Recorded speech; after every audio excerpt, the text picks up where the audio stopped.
Okay, let us start our today's class. Today we will discuss about contiguous memory allocation mechanism. In last class, we have seen about the some swapping options and how we can allocate a process to a memory. So we have seen some example how we can allocate a memory to a process. This example we have already seen how swapping, what is swapping, what is swap out, swap in, roll out. These words we have already seen, and what is the role of the ready queue. So these things we have already discussed. Context switching time, what is the context switching time, and what the role play by the context switching time during the memory management. So look at this. We were seeing in the last class multiple partition allocation, and as we know that memory management support static allocation as well as the dynamic allocation. In a static allocation, that means we cannot change memory at runtime, but in the dynamic allocation we can change memory space or size at the runtime.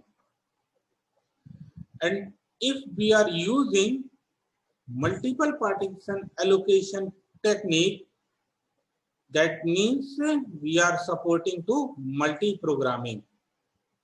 If we are working with a single partition allocation, that means we are using single operating system, just like a DOS.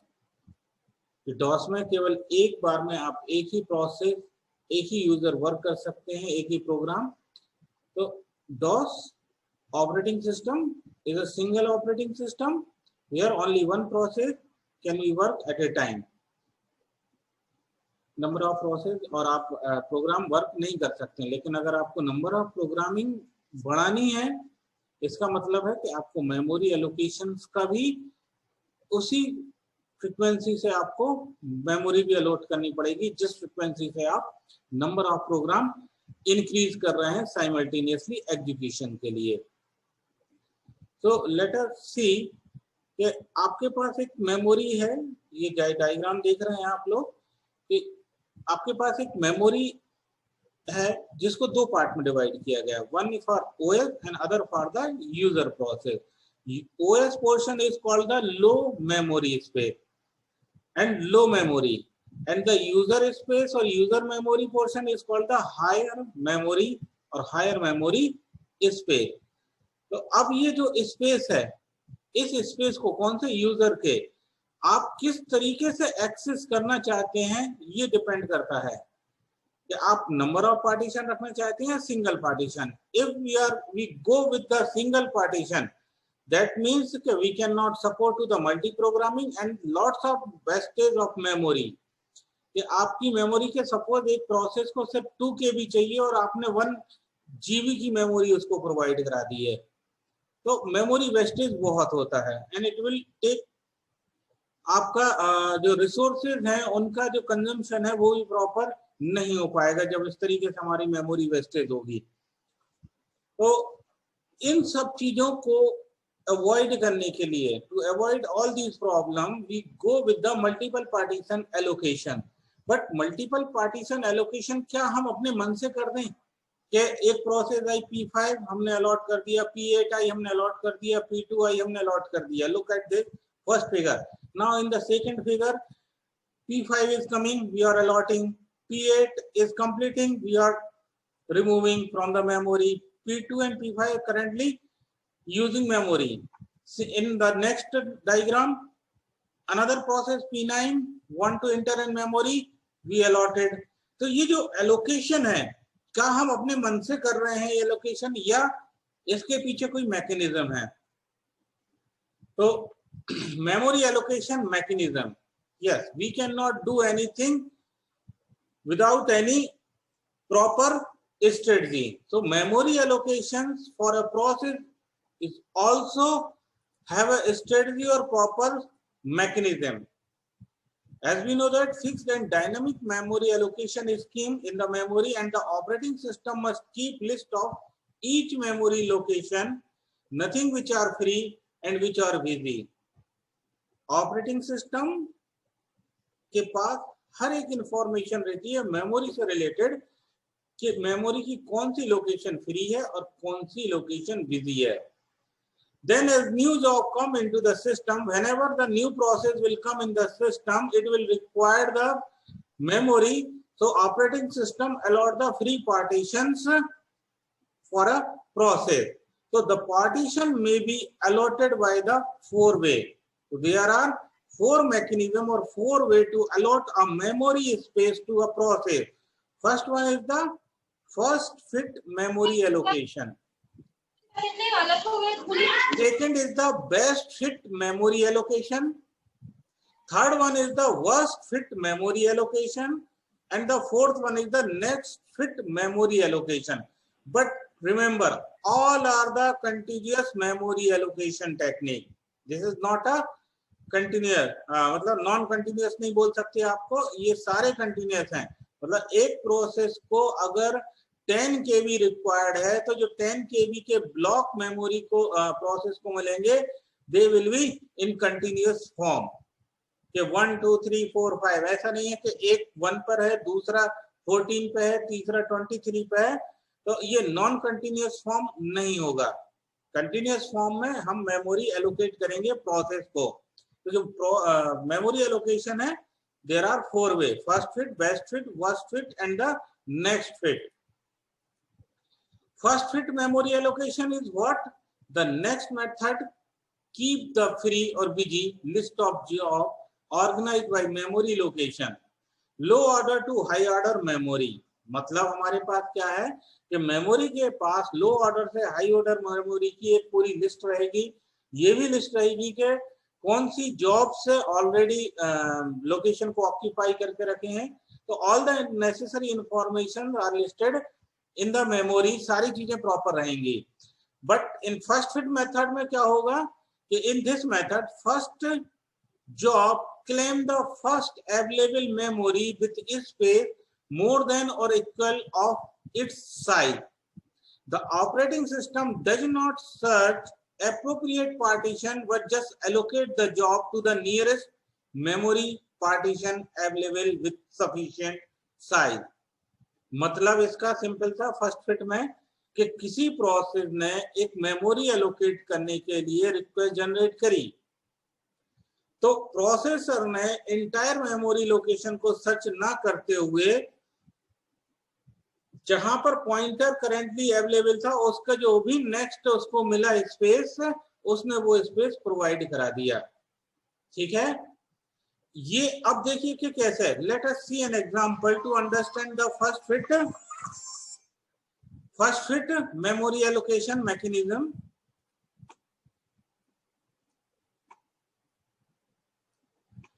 Now we have number of process like 1 2 3 4. This is the job number J1 2 3 4, and which job required memory display in front of job. For example, J1 is required 20K, J2 required 200K, J3 required 500K, J4 required 50K. So these are the job and these are the memory required to execute these job in the system. How first fit memory will allocate? This is the memory allocation. Look at this: 1 0 5 7 3 0 4 5 7. These are the memory location. Memory block size 2K, 30K, 7K, 50K. इस तरीके से memory block size arrange है हमारे. ठीक है, अब जैसे ही पहली जॉब आई तो जो फर्स्ट जॉब होगा वो अलॉट हो गया. फर्स्ट जॉब अलॉट हो गया 20K और स्टेटस क्या हो गया? बिजी. कि ये वाली मेमोरी लोकेशन जिसका ब्लॉक साइज 200K था वो अलॉट हो गया J1 को जिसकी रिक्वायरमेंट थी 20K की. ठीक है, अब आप यहां पर देखिए कि what is happening. we required only 20K and we are allocating 200K. So यहाँ पर कितना मेमोरी स्पेस वेस्ट हो रहा है? Look at this in the last column. 180K is the wastage of the memory. So such types of wastage of memory is called the internal fragmentation. कि आपकी कोई process है जिसको मेमोरी रिक्वायर्ड है और आपने उससे ज्यादा स्पेस उसको एलोकेट कर दिया, तो जितना ज्यादा स्पेस आपने एलोकेट किया है that space can not use by any other process, so it is called the internal fragmentation. When we allocate more than space as compared required, that means we are producing internal fragmentation. Internal fragmentation is a problem which is related with the memory. कि अगर ज्यादा memory आपने allot कर दी है तो जो memory wastage है उसको हम इंटरनल फ्रेगमेंटेशन बोलते हैं. So now look at this. Okay, once we allotted J1, then we required memory allocation for J2. Such memory allocation for J2. We go with 30K, but we don't because we require 200K. The next is the 700K. जैसे ही इसको 700K मिला, J2 को allocate कर दिया उसने. जैसे ही J2 allocate हुआ, now look at this, internal fragmentation is the 50K. Similarly, J3 को 500K है, तो J3 देखिए कहीं आ पा रही है, नहीं आ पा रही है. J4 के लिए 50K अवेलेबल था, allotted. तो अब look at this कि यहाँ पर हुआ क्या. टोटल हमने पास 980K थे, टोटल यूज हो रहे हैं 270K और इंटरनल फ्रेगमेंटेशन 710K. इतने स्पेस में हमारी J3 भी आराम से रन हो सकती है अगर हमने प्रॉपर मैनेजमेंट तरीका यूज किया होता. तो this is the drawback of the first fit memory allocation, which is search the first available memory block to allocate a process. ये क्या करती है फर्स्ट फिट, जो भी पहला मेमोरी ब्लॉक मिलेगा और अगर वो साइज से जितनी रिक्वायर्ड है उसको फुलफिल कर रहा है तो वो एलोकेट कर देगा. वो ये नहीं देखा कि जो साइज एलोकेट कर रहे हैं वो बहुत ज्यादा मेमोरी का है. बस 20K है, हम 20K में फिट हो पा रहे हैं, ये हम हो जा रहे हैं, ले लो. अब वो मेमोरी जो है वो पता पड़ा 200, 250, 500 doesn't matter. It will not check the actual size of allotted block by the first fit memory management. तो फर्स्ट फिट में आपने देख ही लिया कि J3 हम अवेलेबल होते हुए भी memory, we cannot run J3 process in this example. So we have a sufficient memory 710K, but due to the internal fragmentation we cannot run a process which is required only 500K memory. So this is the major drawback. Advantage of first fit memory allocation, only the advantage is that the processor allocate the nearest memory and nearest available memory partition to the process. So it is a very fast in execution. Only fast execution is the advantage of first fit memory allocation, but the disadvantage is the internal fragmentation. It wastes of lots of memory. Processor ignore the size of the partition allocated to the job is very large as compared to the size of the job or not. It just allocate the memory. As a result, a lot of memory is wasted and many jobs may not get space in the memory. So disadvantage, internal fragmentation. Advantage is fast execution. Now come to the next, best fit memory allocation. Another memory allocation mechanism is the best fit memory allocation.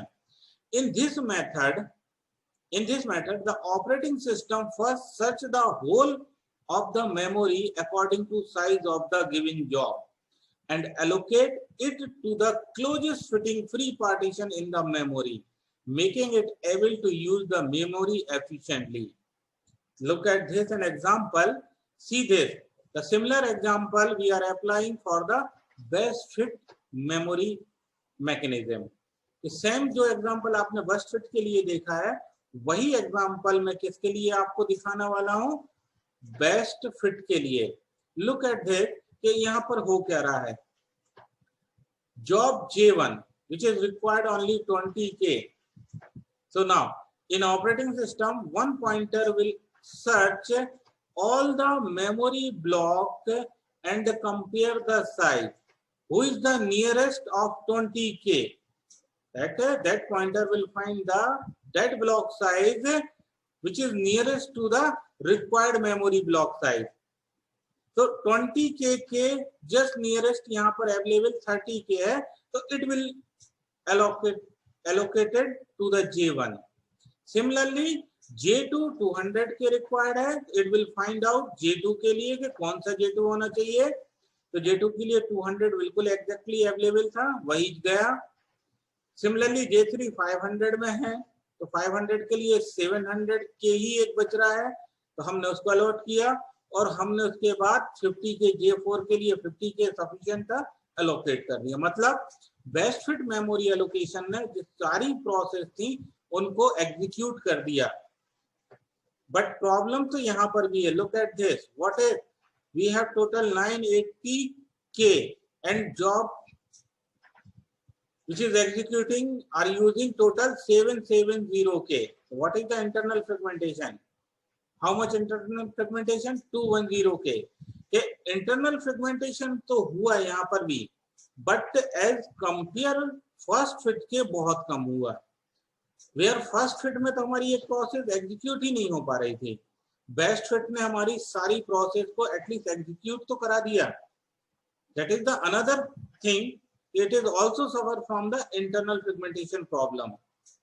So let us see what is the advantage. Memory efficiency, this is the best advantage of the best fit allocation, and disadvantage, it is the slow process. Because of why it is a slow process, because every time it will search the all available block size of memory which is, and it will compare as required memory.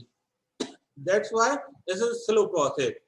हर बार क्या करना पड़ेगा, इसको पूरी memory block को search करती है, ये required memory block के साइज से कंपेयर करती है और जो इसमें फिट बैठता है सर वो एलोकेट करती है।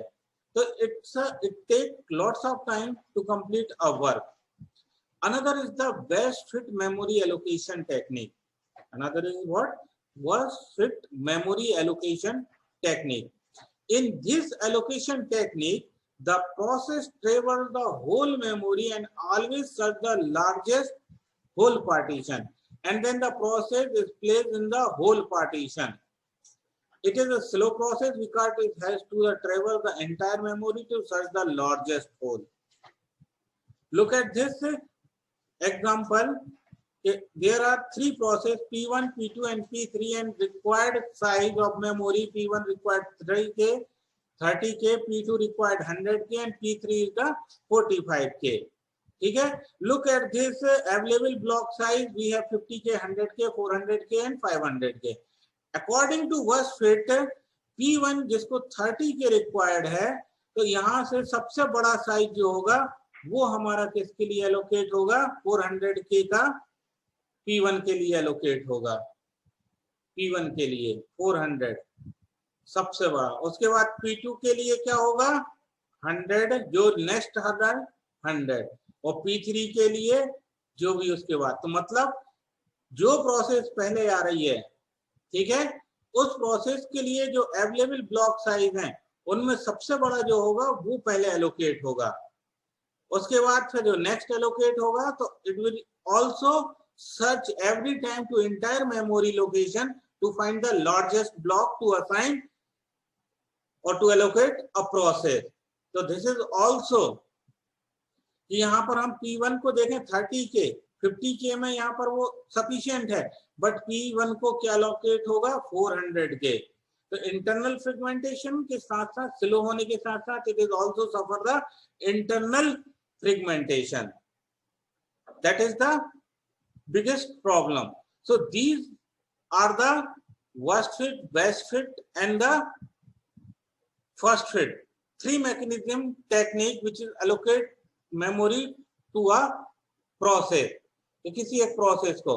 तो अब जो आपको क्वेश्चन आएगा that will also similar in the question there will be some process and corresponding the process size and they will ask कि ये प्रोसेस को आप मेमोरी एलोकेट करिए and now explain on the basis of the memory allocation now explain the internal and external fragmentation। तो आपसे वो पूछ रहे हैं एक्सटर्नल इंटरनल फ्रेगमेंटेशन और ये आपको जो दे दिया जाएगा तो अब आपको इनके बेसिस पे प्रोसेस और प्रोसेस साइज के बेसिस पे आपको इंटरनल और एक्सटर्नल फ्रेगमेंटेशन बताना पड़ेगा। But at present we have seen only the internal fragmentation. अभी तक हमने क्या देखा है? इंटरनल फ्रेगमेंटेशन देखा है, हमने एक्सटर्नल फ्रेगमेंटेशन की बात नहीं करी है। तो यहां तक किसी को कोई डाउट हो कि मेमोरी कैसे एलोकेट होती है, क्या मैकेनिज्म है, and what is the internal fragmentation? If you have any doubt, then you can ask. Multiple partition, why it is required multiple partition, and how we can allocate this partition to a process. So we have a mechanism: first fit, best fit, worst fit, and the next fit. Next fit तो simple सा वही है कि जो first fit है, current pointer जिस भी location को इंडिकेट कर रहा है उसके बाद पॉइंटर आगे बढ़ेगा और जो भी नेक्स्ट फिट उसको मिल जाएगा उसमें एलोकेट कर देगा। तो जो भी available next pointer will not move at the back. In this technique pointer will always move in the forward direction. Once it is complete और it will reach at the end and it again pointer will start from the first position in the next fit memory। तो जो भी next fit allocation होगा हमारा, जो भी next free block होगा वो हमारा एलोकेट होता है प्रोसेस को। नेक्स्ट फिट तो basically it is also a first fit. तो अगर हम बोलें कि एक्चुअल में कौन है तो आपसे यही बोलेंगे first fit, best fit and worst fit. तीन एलोकेशन है हमारे पास। Next fit allocation is just like a first fit allocation कि जो भी फिट आ जाए वो हो जाए और नेक्स्ट फिट में जो भी नेक्स्ट फिट हो जाए वही है, nothing else. I think it is a clear to everyone. Yes,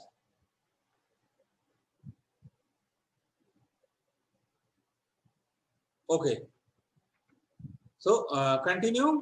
Fragmentation. We have already discussed about the internal fragmentation. Basically, fragmentation is the what? Anyone tell me what is the fragmentation? Because we have already studied about the internal fragmentation and we are looking the definition of the external fragmentation also. On the basis of these two definitions, we can find out the definition of the fragmentation.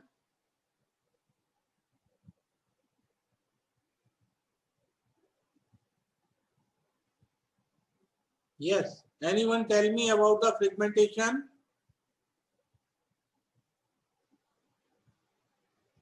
कोई है जो कि बता सकता है फ्रेगमेंटेशंस क्या होती हैं?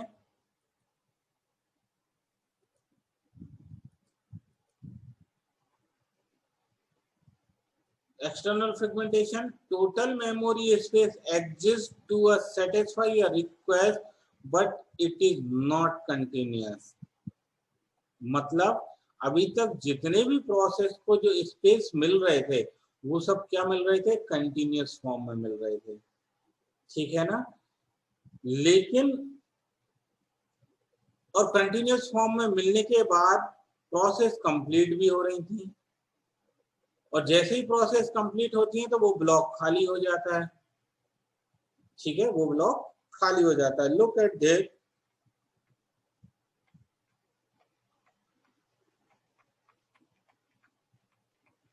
लुक एट दिस, ये देखिए जैसे जैसे प्रोसेस हमारी आ रही थी कि यहाँ पर देखिए कि आप प्रोसेस एक ब्लॉक बड़ा ब्लॉक खाली हुआ लेकिन प्रोसेस 5 एंड प्रोसेस 2 ऑलरेडी। अब ये जो प्रोसेस 9 आई इसने जितना स्पेस मांगा था हमारे पास अवेलेबल था तो हमने दे दिया।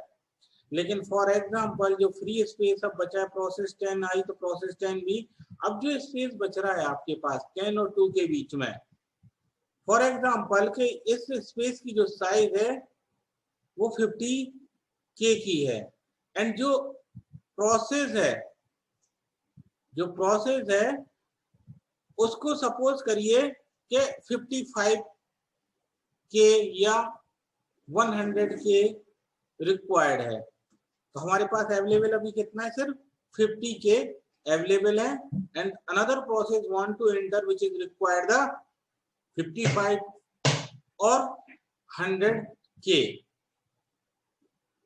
Let us see if process 9 complete his or her task. कि प्रोसेस 9 ने अपना टास्क कंप्लीट किया तो ये प्रोसेस 9 वाला स्पेस भी फ्री हो जाएगा, विच इज ऑल्सो 50 के. तो अब 50 के प्रोसेस 9 वाला स्पेस जो फ्री हुआ वो 50 के और ये 50 के मिलकर 100 के बना रहे हैं, और ये 55 से भी बड़े हैं. मतलब अगर जो प्रोसेस 55 के रिक्वायर्ड कर रही है या 100 के, तो ये मेमोरी स्पेस उस प्रॉब्लम को सॉर्ट आउट कर सकते हैं. बट प्रोसेस 9 और जो ब्लैंक स्पेस वाला स्पेस है, ये both are in non continuous form. So we can not allocate these space to a process which is required the 5k or 100k non continuous form. That is the biggest drawback of continuous memory allocation mechanism. It provide the external fragmentation. कि आपके पास memory भी है लेकिन आप उसको utilise नहीं कर पा रहे हैं. तो these are the external fragmentation, and we have already know about the internal fragmentation. कि internal fragmentation क्या होता है सबको पता हो गया है. Now come to the another concept which is removed. One more thing.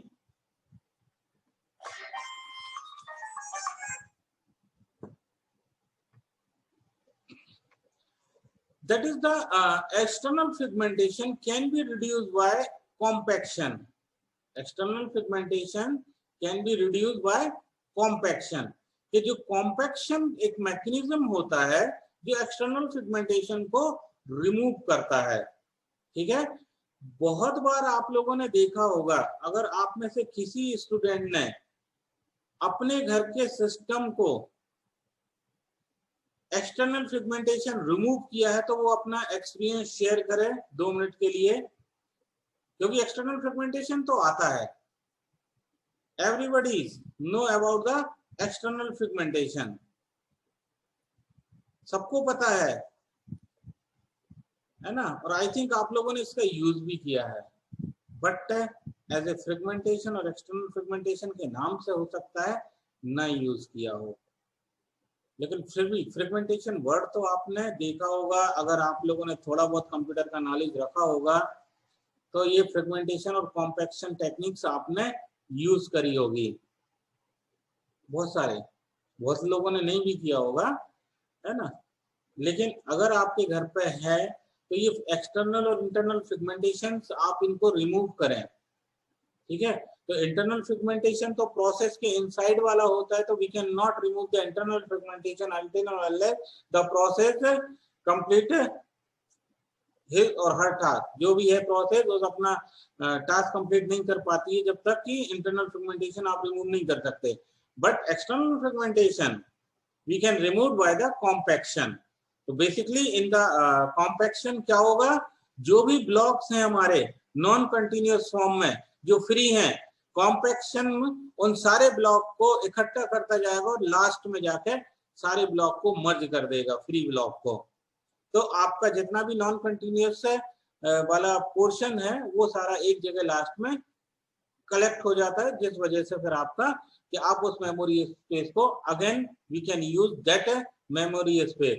So this is the way of compaction which is reduce the external fragmentation. Now come to the real life example के how we can use the, हमने इसको कैसे use कर सकते हैं या किया होगा. तो आप ना कभी ऑल प्रोग्राम में जाके सिस्टम एसेसरीज में जाइएगा, एसेसरीज में वहां जाके सिस्टम में जाइएगा. सिस्टम में जाने के बाद then you will find out, आप क्या देखेंगे, आपको वहां एक डिस्क फ्रेगमेंटेशन करके होगा.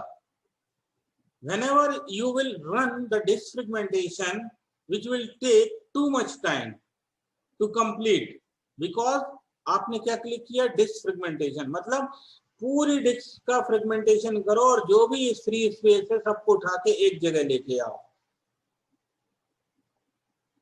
मतलब कि आप जो फोल्डर बनाते हैं, डेटा बनाते हैं, रिमूव करते हैं, तो आपने जो स्पेस लिया फोल्डर बनाते समय, डेटा को कॉपी करते समय, हार्ड डिस्क में किस लोकेशन पे गया नहीं पता है, लेकिन आपने रिमूव कर दिया तो वो जो स्पेस है वो ब्लैंक पड़ा हुआ है।